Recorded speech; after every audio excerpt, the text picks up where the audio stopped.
People will talk.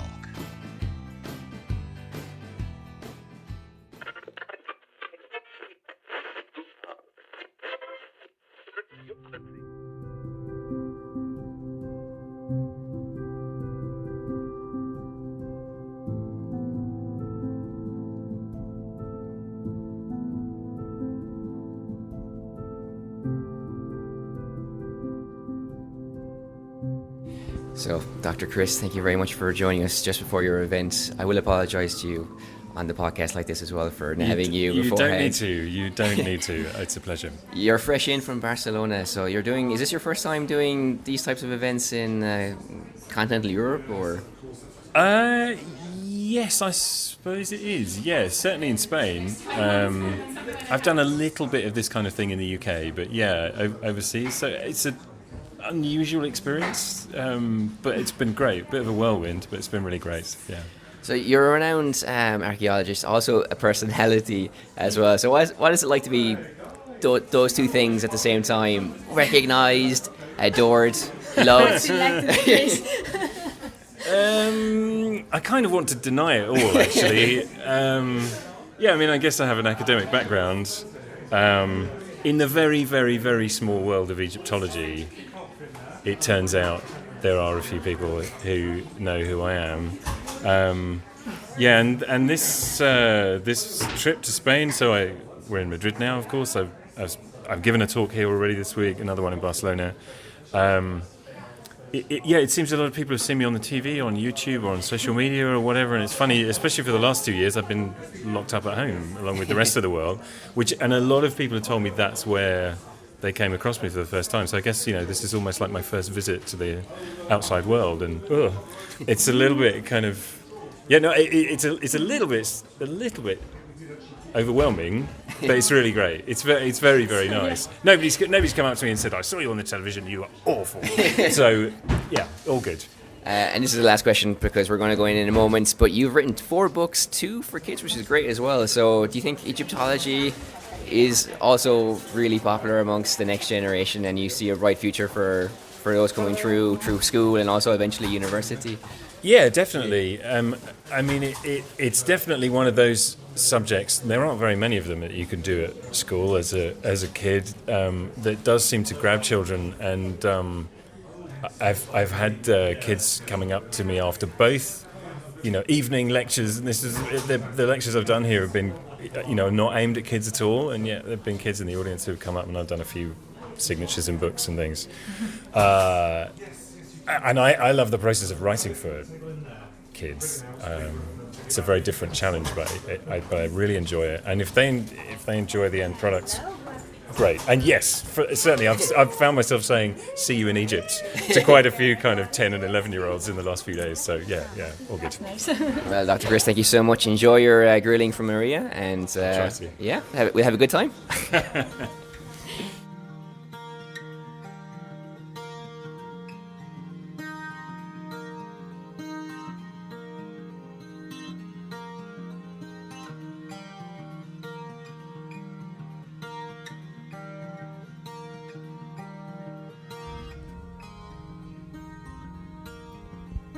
So that was Dr. Chris Naunton at the Secret Kingdoms bookshop here in Madrid. And we had a wonderful night with him. He was very insightful, very funny, down to earth, a very, very nice man. So Chris, if you're listening to this, thanks for the memories. But apart from Chris, we also have a bit of a coup on the podcast here. We have the woman who was interviewing him, Dr. María Correas, ethnoarchaeologist. So how was it for you comparing this event and asking the questions, being the woman controlling the show to a certain extent? Comparing.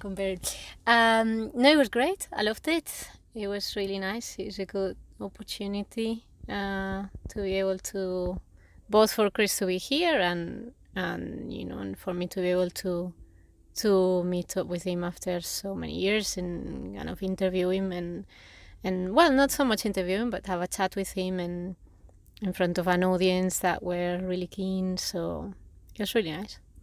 I would love the chance to talk to you in front of an audience. Well, you have done many times, but also you will have the chance to do it in November when I present my book. That is very true. I will be asking you the questions because apparently I know the book better than anybody else apart from you. Now, all this will be taking place in the Secret Kingdoms bookshop in Madrid. So a special thank you as well to David Price, who we will be interviewing next week, actually. So that will be up very soon as well. His bookshop, he's running it with his wife. He left the world of banking to set up this bookshop. And basically, he's been running this bookshop for 4 months or so, and the British ambassador was there for the inauguration. He's had people like Giles Tremlett of Ghosts of Spain fame there, Dr. Chris as well, of course. So now it's become a centre of cultural life, one of the centres of cultural life in Madrid. So it's been very impressive what he's been able to do. So we will delve deeper into that with him when we interview him. Very nice man as well, been so helpful to us. So likewise with Chris, Dave, if you're listening to this, thank you so much. Now, one thing that we did, we had to clarify on the night was, what the flip is an ethnoarchaeologist? So could you just fill that in for the people? Oh, well, okay, so ethnoarchaeology is actually not such a well-known branch of archaeology as others, but we basically look at modern remains to learn or understand better the ancient ones. And what joins both modern and ancient is the fact that some traditions to do with architecture, crafts, and so on have been preserved through oral history through our millennia, basically. What's really interesting about this, because this, of course, is a huge part of your book, but it's like when you're learning a language and you hear a new word and suddenly you see that word everywhere, right? So my point is here, since we started doing this book together and now it's finished and done, thank God. Thanks. There's an element of seeing this kind of crop up in different media and for different you? Places. Yes, for me. Oh, truly? Well, I mean, I don't think she should be surprised, because what I'm going to mention is an experience that we both shared last week at the Fundación Telefónica. All right, okay. For example, so we went to see an Australian architect who is also using ancient inspiration for sustainable living in the future. Are you copying my? It's called paraphrasing, so Yeah. there should be a Harvard footnote somewhere here in the description of the podcast. What was interesting in his one was basically the idea that one half of the planet should be this one mega city, and the other half of the planet should be given to the animals so they can repopulate and their numbers can come back stronger and these things, which is actually linked to an ancient Greek idea, a philosophical idea that all cities would naturally just keep growing until the world was one giant city as well. So anyway, that's just a tangent to show how I see these things everywhere, and also how it is a rich seam of inspiration, the ancient living for sustainable living in the future. Another paraphrasing of your subtitle of the book. I think you've read it too many times now. Just to cover at least. Now, it was a really nice event. I think for around 45 minutes you were speaking with him, and then afterwards we had questions from the audience, of course. So some of the things you got into, we'll get into here as well for the benefit of the podcast listener. To give a bit of a background about Dr. Chris, he's been on the BBC, is some kind of a friend of Dan Snow, not colleagues, I guess, and also he's written 5 books, right? Or 4? Well, Yeah. I mean, we were talking about 4 different books that are for the general public, but of course, Chris has taken part in also more books in the academic world. The things like when we do academic publications, it's not something really that generally gets read by the general public. So let's start with one of the books, because this was a field journal of different explorers. So the book was excerpts from dig journeys, or dig diaries, I should say, from different archaeologists. Is that how you would sum it up? It's called Egyptologist notebooks, and all sorts of things materials collected during excavations. So both writings, maps, plans, drawings, all these things. You made a great joke about it being a publisher's nightmare. All the high quality pictures. I was laughing. Yeah, because you felt the pain.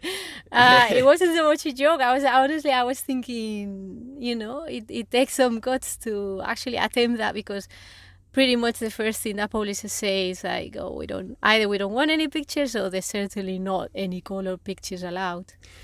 Well, that is true. In my experience, the compromise there is a QR code on the book sleeve. Easy now. And I can go to a website where you have the pictures. Yeah. Sometimes it doesn't happen. No, not in your book. No. But this is actually really interesting, because this is really rich primary material curated by Dr. Chris, of course.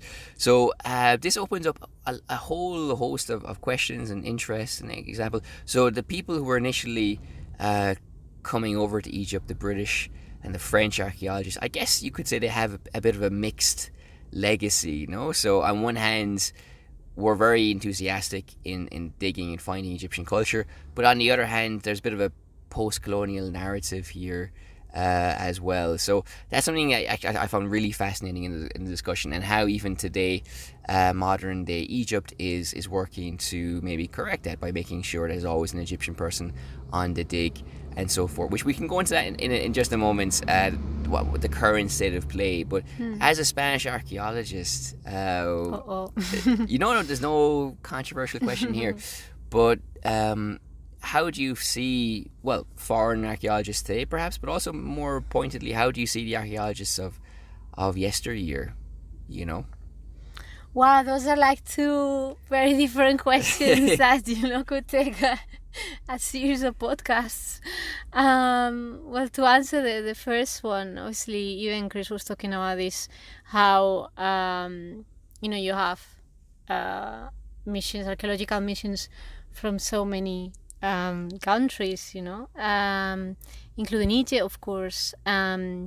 And so, the Spanish missions, I don't know if there's any Irish mission. I need to look into this, to be honest. I'm not entirely sure. Or if it's like the Holy Ghost in Africa or something, that kind of mission. No, I'm talking archaeological missions. Okay?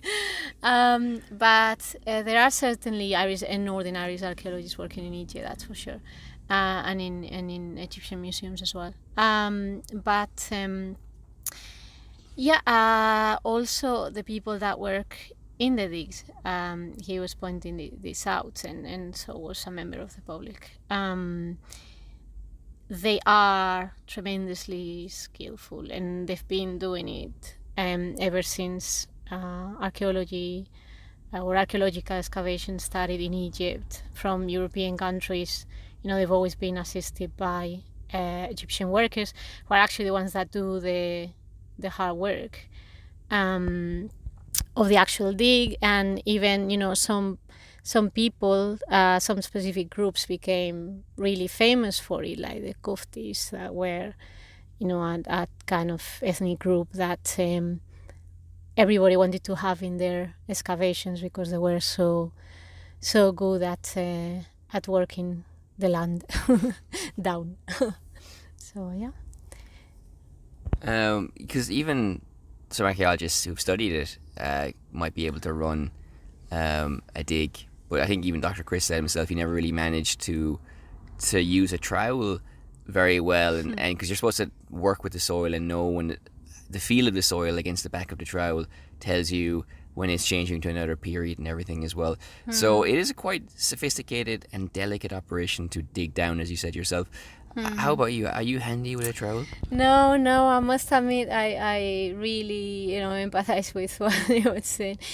No, when I was working in Egypt, I was focusing on mud brick for, I would say, 80% of the time, and 20% of the time pottery, which is another task that fine processing and all this is also a massive part of excavation. So everything that comes out needs to be properly not just recorded, but catalogued and drawn and described, and all this is basically amounts to most of the work that gets done in the field. So this has to be done by somebody.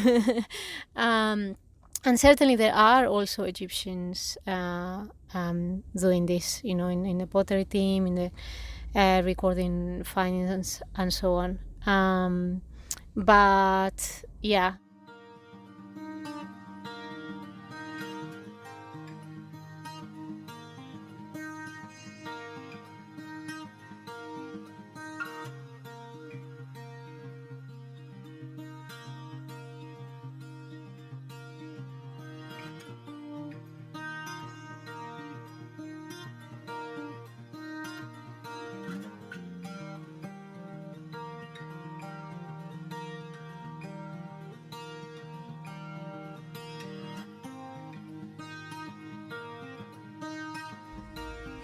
Okay, so now moving to another book that Dr. Chris has written. He's written two. He tells a story, or he told us a story at the event where he was near, I think, the tomb of Tutankhamun, and he had this urge, this revelation that, we've been telling their stories for a long time, but why don't we give the voice back to them? So that's why we have the story for kids of Cleopatra Tells All. She's like an influencer. And also Tutankhamun, he's not really billed as an influencer, but again, he tells all and tells his own story as well. So I think this is an interesting thing, because I think in general, Egyptology has a hold over people in the same way that other cultures don't.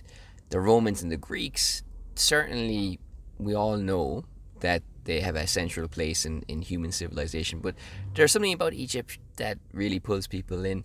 And I think this is going to continue with the younger generations. Do you think you've read these books as well? I've read them. They're jam-packed full of facts. As an archaeologist, does it give you pleasure to see how these children will be reading these books, and the future of archaeology and Egyptology is somewhat secure? Well, very much. I mean, of course, we're always very happy. To be honest, Egypt is always a topic that interests people, and especially children. But it's just nice, that they can get that extra information. It's not just a typical thing that you can access everywhere, the stereotypical sort of like pyramid, mummy, gold, that sort of thing. But the books are actually full of facts, and curious facts, and, just entertaining things, but that are also informative. So I think that's a guarantee, if you want to buy a book like for kids, that if you do buy one written by an Egyptologist, then what's in it is gonna be legit, because all the times you come across things that are inaccurate, and just because it's for children doesn't mean it should be inaccurate. So you did say that writing these types of books presented a separate set of challenges, which I can imagine, but I do understand the power of these books, because I grew up, ironically, compared to what I said just a moment ago, but reading, my first ever book was The Groovy Greeks and the Rotten Romans, my first ever proper history book by Terry Deary, which has now become a bit of a cottage industry, really. So it survived through the generations, but that was definitely my awakening towards history, which subsequently led me to a history degree in UCC and a lack of gainful employment in that sector. But, I enjoy history, so it's okay. And it's a common disease. My brother bought me those books for Christmas one year, and he's like, why aren't you reading them yet? And that also pushed me into history. So I think strong-arming is also a good tactic as well. Now, in that question to you, I did touch on the fact that Egypt does have that hold over people. It's probably an unanswerable question, but why does it have such a cachet compared to the Greeks and the Romans? It is a tricky question. I think, I don't know, I assume it's probably because of all these, gold and all this apparel. Bling. I think, yeah, in a way bling, but well, I guess from the beginning, it's been sold, I suppose, in a way, and that's partially, or that's mostly for a long time, what's funded the work there, the fact that people were so excited about it. But of course, discoveries like Tutankhamun's tomb, I mean, it's probably the richest in terms of material culture of any other culture. You've got there are different ones in Mesopotamia, in China, but I suppose it's just the fact that everything is so well preserved, and I think that's something that makes people feel that they feel very close to that era, and they almost feel like they know the ancient Egyptians because of that. Dr. Chris did mention that, actually. He says that he wanted to recreate in one of his books the feeling that you could open a tomb that had been sealed off for 3,000 years, and you're stepping back into that moment because everything had been perfectly preserved as well. I think also what we can say about Egypt is that there's also some element of the unknown, because Cleopatra's tomb has not been discovered. We also spoke how Alexander's tomb has not been discovered either. So the idea is, like all the queens as well, I believe their tombs are still to be discovered, right? Is there something there that there's a lot of undiscovered, or the wives of the pharaohs more so? Yes. Yeah, I think you're talking mostly about the 18th dynasty. Nefertiti and all, the women related to Tutankhamun. I've royalty in my mind at the moment, not only with what happened in the UK, but also the Danish queen stripped 4 of her grandchildren of their prince and princesses thing, and now they're just ordinary dukes and duchesses and things like that. Why am I talking about that? It's the same thing here. So like they're the wives of the pharaoh, they're the queens. I don't know what their denominations are. It's changing all the time in this royal world, but they're very important people anyway, no? Yes, but there was like the great royal wife, and then there were lots of other minor wives in ancient Egypt. So I think that's what you're talking about. I think that's what I was talking about as well. So how, so I've kind of asked you the questions I thought that were standing out from the event, but what about your recollection of it? When you're speaking to him, what did you think that was, what do you think was relevant in terms of the discussion and interesting highlights? I think the thing I enjoyed the most was, because there were a couple of questions. The one about, not how do you appreciate contributions from kind of like the early era without romanticizing colonialism. That was a hard question, but also another question that I felt a bit it just touched on like controversial things, and I wanted to hear what his thoughts were. Was the one about including theories in his Lost Tombs of Egypt book, which is the last one that we're gonna talk about and that he was presenting, or that we were discussing in the event. He talks about those tombs that you've mentioned that haven't been found, but apart from including academic theory, he also includes all the theories, what I called the in-between theories, which are not kind of like pseudo-archaeology, but they are not strictly linked to academic institutions. And I was very impressed by his answer, to be fair. I mean, there's always the point to be made of like, well, if it's not linked to an academic institution, then, what are the credentials? What is the guarantee of that person that is likely in the investigation? How do they prove themselves? But then at the same time, I mean, he made a very good argument that it is true that there's a lot of speculation and a lot of random theories in Egyptology or related to Egypt, to ancient Egypt. And by including those theories that are a bit more in between, that might not necessarily always be right, but they put forward other arguments, and I suppose come from other points of view that might be slightly different to academia, and also have all the media to be able to present them to the general public and to reach the general public with them. I must admit, I was very skeptical about this at the beginning. But then I think he made a very good argument about how it's enriching at the end to discuss it, because they bring some things, and then, I think the most important thing is like for the public to then have tools to be able to assess and make their own opinions. But of course, that has to be informed. But the only way of like making an informed opinion is to be able to access the information. So anything that means that, as long as everything is, rigorously done and researched, anything that helps bringing that closer to the public is bound to help the discipline in general. So Interesting stuff. All right, I do remember that part of the conversation as well. Now, finally, I think we can talk about how he touched upon, on the BBC and things.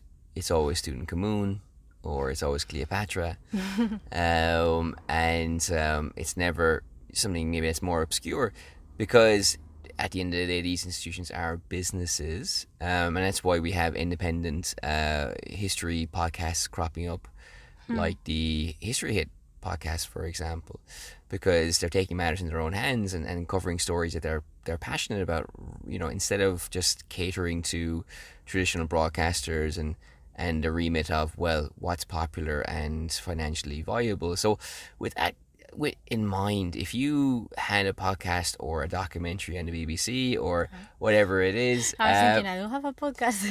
if you had your own History Hit podcast, what aspect of Egyptian culture would you focus on or like to cover that's outside the traditional, stuff like Tutankhamun? I thought you were going to say that's outside your book, because you're always banging on about your book. Well, actually, everything in my book. No, I mean, organic materials, I know I'm always a pain, but it's just as I was explaining earlier on about how people are fascinated by how everything has been so well preserved that they feel really close to it, like Tutankhamun's, bed and chariot and things like that.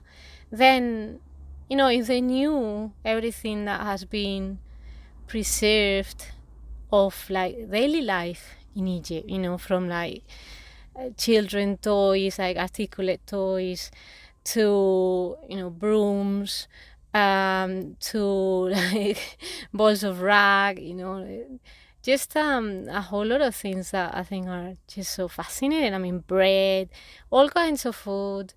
I don't know, I think, I have seen how excited people get about it when you take into the museum and they see all these things.